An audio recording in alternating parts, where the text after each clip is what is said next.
반갑습니다.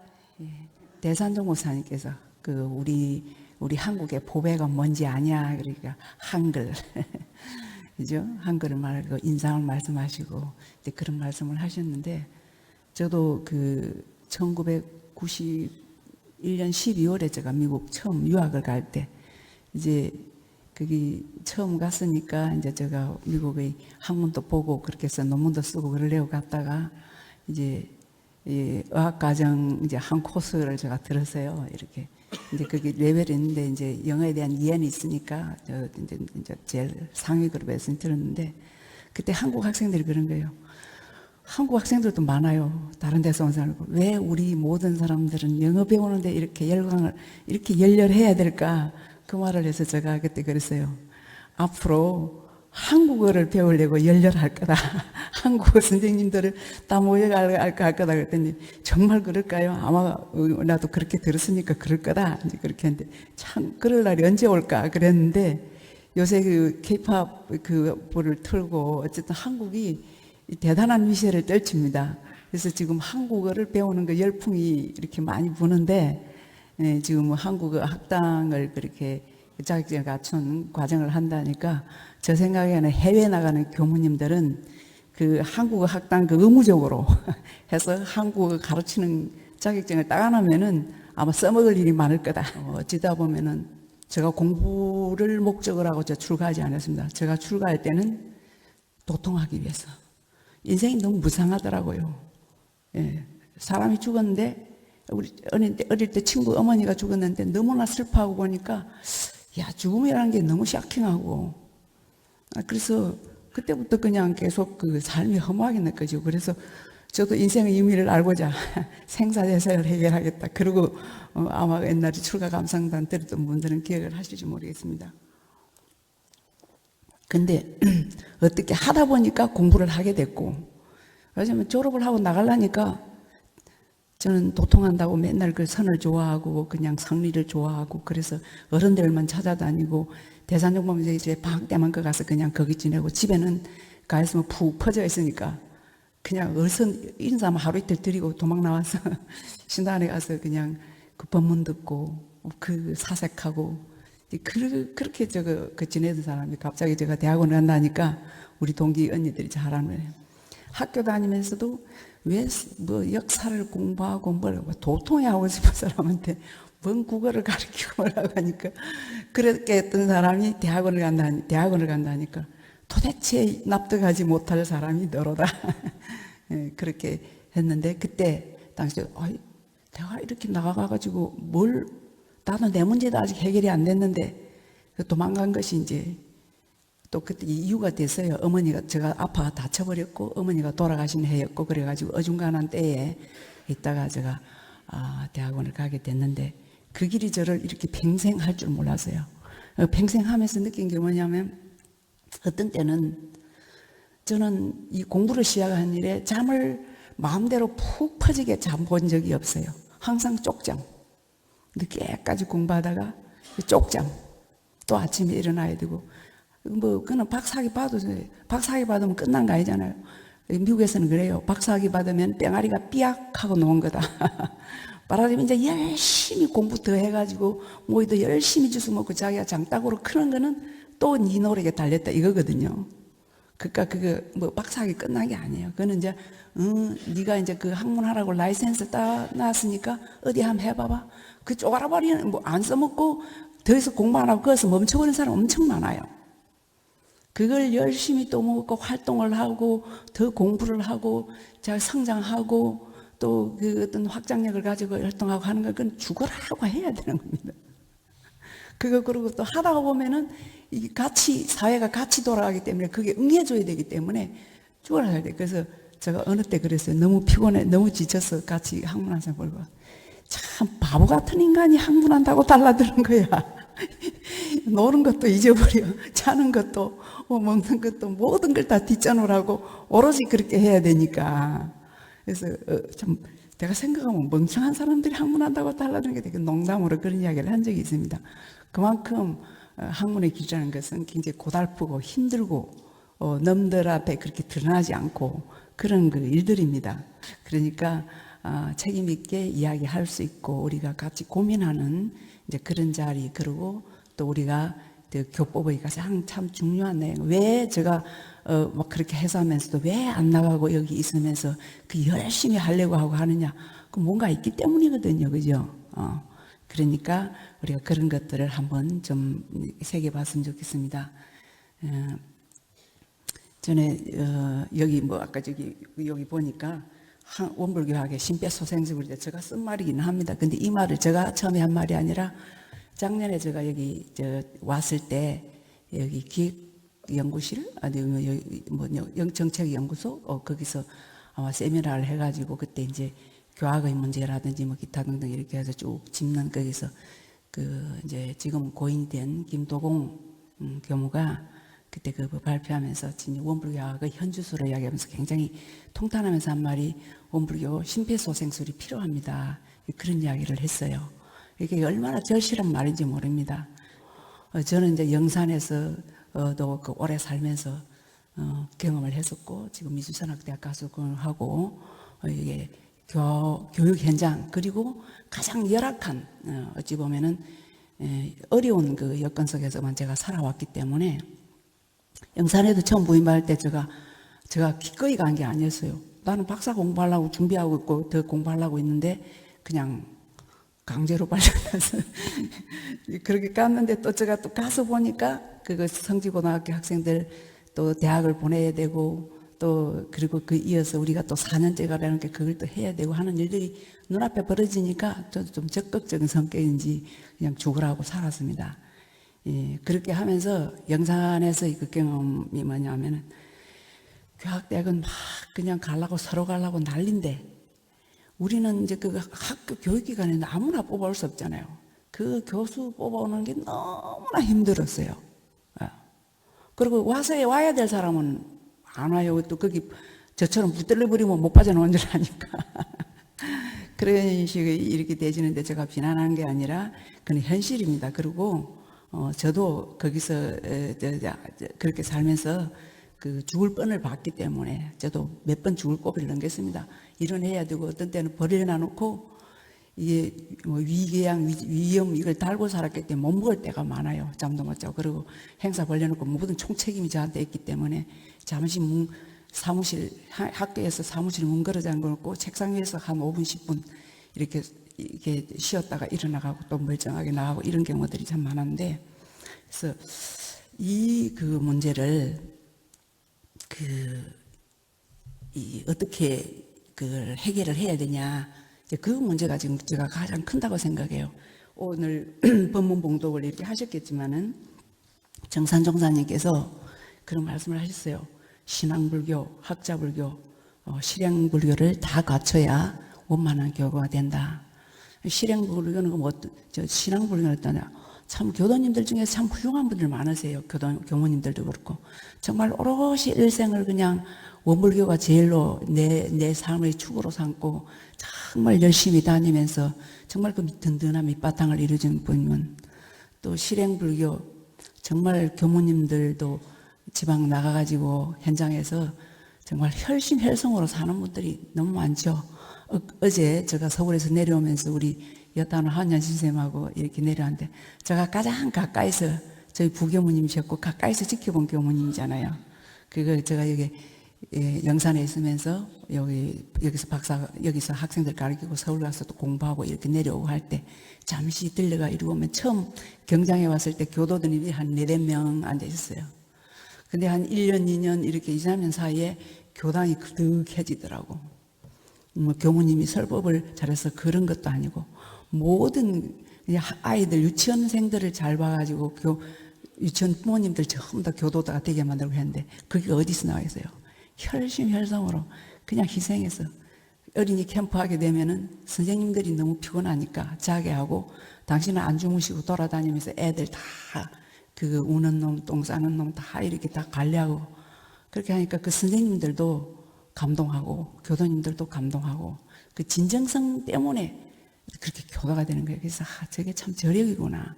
항상 그런 그 느낌이다. 그래서 오죽했으면 어저께 그 유치원생이 결혼을 한다고 그때 당시 어릴 때 그 원감님을 결혼식에 초청해갖고 어저께 다녀오시는 기더라. 그래서 참, 그냥 요새 문제도 많은데, 우리 유치원 때 선생님이 너무 감동스러워서 내 결혼식에 초청을 하고, 그런 생각하니까 참 우리 여타원님뿐만 아니라 많은 우리 교모님들이 그렇게 살으셨어요. 그런 식으로 교화를 하셨을 걸 생각을 하니까 참 마음이 찡했습니다. 그리고 그래서 그런 것이 어떤 실천에서, 실행에서 어떤 교법을 보내주는 거고, 그 다음에 하나는 학자불교. 그래서 우리가 학자불교에 대해서는 좀 많이 소홀해진 것 같아요. 언제부턴가 많이 소홀해졌어요. 많이 소홀해졌어요. 왜 그런지를 모르겠어요. 알죠, 저는. 이유는 많습니다. 그래서 그 점에 대해서 우리가 좀 많이 생각을 해야 될 것 같아요. 그리고 사실은 보면 학자불교가 얼마나 중요하면 그건 보이지 않는 거예요. 그게 그 역할이 없으면은 신앙불교, 실행불교가 빛을 못 발휘해요. 그리고 더 빛나게 어떤 방법을 강구하고 더 어떤 정책을 열어가고 하는 그 일을 누가 해야 되냐? 학자들이 해야 됩니다. 그래서 어떤 교수님들이 만나면은 논문을 써도 교문들이 읽지를 안 해요. 그래서 내가 교수들이, 학자들이 자각해야 돼. 그 역할을 누가 할 거예요? 학자들이 해야 돼. 그런 이야기 합니다. 그걸 보고 싶게 만들고 그리 하는 거는 우리 노력 여하에 달린 거라고. 제가 영산에 있을 때는 청소년 프로그램, 여성 관련 프로그램, 또 세미나 이런 거 하면은 교무님들 엄청나게 오시고 지역 사람들 엄청나게 오시고 청소년 할 때는 정교자들이 다 왔거든요. 숫자가 넘쳐서 제가 숫자 제한해라 그러니까 정교제에서 뭐라 하냐면은 아니요, 우리는 텐트 치고 갈 겁니다. 우리가 활동할 때 우리 구명신 교도님이 저한테 하는 말이 있어요. 제가 왜냐면 여성학회든지 종교학회든지 다른 대학에 가서 강의도 많이 했거든요, 강연을. 그때 왜냐면 제가 하는 말이 관심 있고 하니까 이 대학 저 대학에서 부르는 거잖아요. 오죽했으면 저 영남대학에서 경동대학 이런 데서 학생회에서 저한테 원고 청탁이 들어와요. 자기네들이 원불교 영산내 구석에 총구석에 있는 저를 어떻게 알았어? 그러니까 뭔가 그런 게 있으니까 오는 거거든요. 그래서 이게 뭐냐면 구명 선생님 하신 말씀이 그랬어. 교모님 우리 교전에 있는 용어 그대로 쓰면 사회에 안 맞게 들어갑니다. 그건 종교 포교밖에 안 되거든요. 그걸 사회적인 언어로 바꿔주셔야죠. 그래서 저는 정말 왜냐면 제가 또 그런 공부도 했고 그러니까 그런 용어를 그래서 예를 들어서 내가 에코 페미니즘 그러면 원불교 사람들은 저 경우 맨날 여성학자 하더니 에코 페미니즘 또 페미니즘 이래요. 그 용어가 갖고 있는 함축적인 말이 원불교 사상이 통째로 들어가 있어요. 그래서 그 사상을 갖고 그 용어 코드를 갖고 이렇게 이야기를 하면 그게 엄청 어필되는 거예요. 그게 지금 현사의 문제 이슈하고 너무나 맞을 때 그게 어떤 여성의 철학이라든지 새로운 철학, 옛날엔 가부장제 중심이 남자 상하의 윤리를 강조하는 그런 철학이고 그런 구조였거든요. 원불교는 그렇지 않아요. 굉장히 남녀 평등한 구조예요. 그런 식으로 되는 거예요. 그래서 그거를 이렇게 바꾸는 그런 사상이 사원 사상 속에 또 사요 속에 그런 것 속에 쫙 그게 들어가 있는 거예요. 그래서 그렇게 예를 들면 그래. 만약에 내가 여기서 생명평화에 대한 원불교적 관점에는 생명평화운동 이런 식으로 했으면은 원불교. 그래서 원불교 사람한테는 그렇게 하긴 해요. 제가 하긴 하지만 딱히 나서는 그렇게 해요. 그러면은 그게 완전히 원불교. 그러니까 그 전파력이 굉장히 큰 거예요. 그래서 앞으로 원불교학이 발전을 해야 되는데 큰 축이 있어요. 하나는 철학적으로 엄청나게 연구해야 이런 상 진리 속에 철학적인 과제들이 엄청나게 많아요. 그런 철학적인 거. 그 다음에 윤리학적인 거. 미국의 정봉길 선생님, 정유성 교모님이 이 원불교 윤리 체계를 가지고 박사학위를 미국에서 받았거든요. 그때 굉장히 유명한 사람들이 심사위원들이고 지도교수 그랬어요. 그러니까 끝내준 맛 최고다. 우리가 그걸 안 들어봤잖아요. 그리고 저도 이제 그게 보면은 사은이라든지 이런 원불교 윤리거든. 그래서 그런 축을 해갖고 우리 원불교에 보면은 일원상 진리를 해갖고 사은 사요가 있고 삼학팔조가 있잖아요. 그러면은 일원상 진리 삼학팔조로 이렇게 쫙 가는 건 불교 흐름입니다. 완전히. 네. 그 모든 불교들이 다 망라야 돼요, 여기서부터. 근데 이제 사은 쪽으로 가면은 그게 원불교의 또 신학문인데, 그 신학문은 완전히 과거 종교 혁신이에요. 과거 종교 혁신이에요. 계백사상이 거기 있어요. 과거 종교 혁신이에요. 그러니까 제가 그 있을 때 그 대산정 권사님께서 제가 제가 신도한 많이 갈 때 그 들은 말씀이 많이 있어요. 제가 자료를 보려 했더니 잘 안 되네요. 거기에서 무슨 말씀을 하시냐면은 해마다 법문을, 신년 법문을 하실 때 그 교리를 갖고 해주시는 게 있거든. 사요 법문을 하실 때 그러셨어요. 사요 법문을 하실 때, 아니, 사은. 그리고 과거의 모든 성자들이 많이 가져왔지만 그 중에 특히 그 훌륭한 분이 뭐냐, 부처님. 부처님이 왜 훌륭한지 아냐?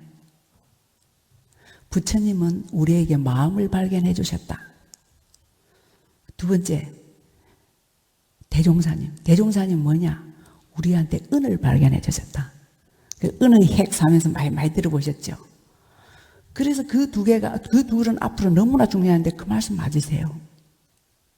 그리고, 근데 그런 것들이 그럼 사회 문화 속에 어떻게 그걸 되게 해야 되냐. 그럼 학자들이 엄청 활동을 하고 연구를 하고 그런 걸 발표를 하고 또 교무들이 같이 공부해 가면서 그 공감하면서 그런 것 속에서 어떤 정책을 펴나가야 가장 사회가 주목하고. 여기 보면은 정산종사님 때 박종수가 와서 이론상 제일 보고 감탄했다. 그러니까 철학자니까 그러지. 윤리과학자 오면은 사은을 보고 그럴 것이고, 사회학자 오면은 사요를 보고 그럴 것이고, 수행하는 사람이 오면 사막을 보고 그럴 것이다. 그런 말씀을 하셨잖아요. 그렇게 그걸 하셨듯이. 근데 가만히 있다고 찾아오는 게 아니에요. 이제 그런 사람들이 제가 많이 들은 거기 원불교가 앞으로 큰 해상이다. 중성이 공해. 모든 과거 성인들이 다 원불교 와서 여기서 큰 그걸 가지고 이제 원불교 그렇게 만창할 거다. 제가 다른 유럽도 가보고 이렇게 사회운동 하면서 다닌 거죠. 그쪽에 초빙하고 해가지고. 가서 보면은 정말로 원불교적 이념하고 맞닿는 그런 그 활동하는 사람이 너무 많은 거예요. 너무 많은데 그분들이 이거고, 야, 그러니까 오죽했으면 제가 농촌에서 제가 여성활동하고 이렇게 하는데 저를 독일에서 초빙을 했겠어요. 그래서 그걸 하니까 저는 원불교 사상 갖고 하는 거예요. 그 원불교 이념 본 게 그게 돼요. 그래서 제가 이제 사은이 굉장히 우리 심장이고 이렇게 그걸 한데 이걸 보면은 우리가 보면 여기서 감사 자람 해가 합니다. 감사해요. 사랑해요. 참 잘했어요. 뭐 함께요. 이러더라고. 근데 좀 유치원 애들한테는 괜찮지만은 그 속에 원불교의 그 사은 사상의 그 중요하고 그 무게 있고 그 중요한 이것이 어필될까? 아까도 저기 앞에 선생님 말씀하셨는데 기독교에서는 범사에 감사해요. 저는 원불교를 공부하면서 범사에 감사의 의미를 알았어요. 범사에 감사가 모두의 땡큐 감사가 아니라 그 땡큐라는 말 잘하면은 그러면 서양 사람들이 제일 잘하게 해요. 그것이 아니라 우리가 일상의 숨 쉬고 밥 먹고 잠자고 그 가족과 함께 행복하게 지내는 이런 그것들이 그 소중함. 이걸 모르고 맨날 우리는 욕망에 들어가고 부족함을 느끼잖아요. 그런 그거에 대한 감사. 이제 그런 거고 또 어떤 보온의 대요를 우리 보온의 대요에서 보온 조목들을 잘 보셔야 돼요. 보온 조목들을 보면은 나중에 그래요. 전부 다 땡큐 감사해요 고마워요 하는 것만이 그것도 기본으로 중요한 거예요. 내 생명을 준데 감사 이런 게 있죠. 보면은 혹 배은 자의 장난으로 인류가 도탄에 빠지고 이렇게 하면은 구세 성인들이 혹은 무력으로 혹은 무엇으로 이렇게 나와가지고 배은 중생을 제도하느니라 나와 있거든요. 그 사막에서도 보면은 사막 수행의 결과가 뭐예요? 지금은 불교 정자는 있지만 현재는 빠져있는데 그게 뭐 무시선의 강령이거든. 선하갖고 아무것도 없고 없는 자리 뭐 이런 것이 아니라 무시선의 강령에서 육군이 무사하면 일심을 양성하고 육군이 유사하면 정의를 양성하라 이랬거든요. 사은에서도 보면 사은의 보온의 대요가 엄청나요. 사은의 조목들이 많지만 그걸 대요적으로 하고 보온의 대요잖아요. 응용무념의 대요, 무자력적 보호, 자리이타, 정의는 싫어하고 버리는 거. 이 사안이 보호되어야 되잖아요. 그러니까 그 보면은 천지연에서도 응용문형의 도 해놓고 마지막에 그 배은에 대해서 뭐라고 그랬었어요. 그 도를 할 줄 모르고 모르는 사람들은 덕을 써도 상에 집착해가지고 오히려 그런 거 제벌을 받고 이렇게 한다고 그러잖아요. 응용무념의 도는 불교 진리 모든 그 수행을 관통하는 무념의 도예요. 그걸 갖다가 탁 천지보원에 내놨더라고. 그래서 저는 그래요. 이 사은의 윤리, 그 보원의 도, 우리가 왜냐면 은혜를 받았으면 보원의 도리가 있잖아요. 그냥 땡땡그가 아니에요. 우리는 그거에 대한 보답하는 그 도리가 있어요. 이 도리가 너무나, 그래서 저는 앞으로 세상은 이 윤리로 팽정이 될 거다 하는 생각이 저는 들어요. 근데 우리가 그 가치를 드러내가지고 어떻게 정책을 만들고 어떻게 교화를 해나고 어떻게 하는 그런 노력이 우리한테 달린 것 같아요. 학자들이 그 중간 역할을 해줘야 될 것 같아요. 학자들이 그런 것을 열심히 해가지고 그런 그 진리를 그거를 구체적으로 사회 현상을 이렇게 내고 하고 또 한편으로는 뭐냐 깊이 철학적으로 그 행구제 그 철학적인 과제들이 많아요. 그런 것들을 깊이 연구하고 그리고 확장성과 이렇게 쭉 과거 그 고문서가 아닙니다. 그 고문서들은 중성이 다 공해한다고 했으니까 고문서들은 원불교의 그런 그거에 의해서 새로운 언어로 탈바꿈해가지고 새롭게 빛나게 되는 그 모든 성자들이 다 오는 거 아니에요. 그래서 그런 노력을 누가 할 겁니까? 그래서 저는 굉장히 지금 현재 우려되는 거가 이 학자에 대한 무관심, 학문에 대한 전 교단적으로 저것들은 그냥 맨날 오죽했으면 생각 들어요. 진시황이 오죽했으면 학자들 말한 거 귀참 크던 자기가 권력 잡고 보니 분석행위를 해버렸어. 책은 저보다 불태워버려. 학자들 다 구덩이 한 구덩이 죽여버렸을까요? 그리고 어째서요? 자기도 병들어 죽고 나중에는 권력 투쟁의 난장판이 돼갖고 나라가 망해붙잖아요. 그래서 저도 영산에 있을 때든지 우리 학교 일기고서 보면은 막 대대적으로 바뀌어버려요. 그런 것들이 안정성이 없는 거예요. 그런 것이. 그래서 이제 시간이 없으니까 그래서 요약을 해야 되겠는데 정말 우리가 학자를 양성하는 길은 없을까? 학자를 하려는 길은 없을까? 지금도 보면은 퇴임해가지고 왜 놀고 있어요? 원광대학 퇴임해가지고. 그분들 영산대학이나 대학원 가서 왜 강의 안 시켜요? 제가 석사님 모셔다 강의할 때 우리는 월급도 제대로 못 받고 살아요. 그래서 오시는데 그래도 차비만 드릴게요. 차비만 해갖고 드리면서 강의 다 부탁했어요. 그래서 그런 그 활용도 해야 되고 지금 학교 교육기관만 가지고 교육권의 교수들이 학자 전부 보면 안 되는 거예요. 그 정도로는 원불교 발전 못하는 거죠. 그거는 학생 수에 따라서 교수 수가 왔다 갔다 하는데. 그래서 그렇게 분야별로 그런 그 학문을 장려하고 학자를 양성하는 그런 길에 지금 우리가 정말 총력을 하지 않으면 원불교가 좀 다시 거듭날 수 있는 그런 그 저력이 어디서 나올 거냐 하는 생각을 하면서 저도 이제 책임감을 가지고 저도 이제 말년이니까 이게 어른들과 함께 고민을 나누고 우리가 좀 그런 식으로 돌아가도록 합력을 합시다. 감사합니다.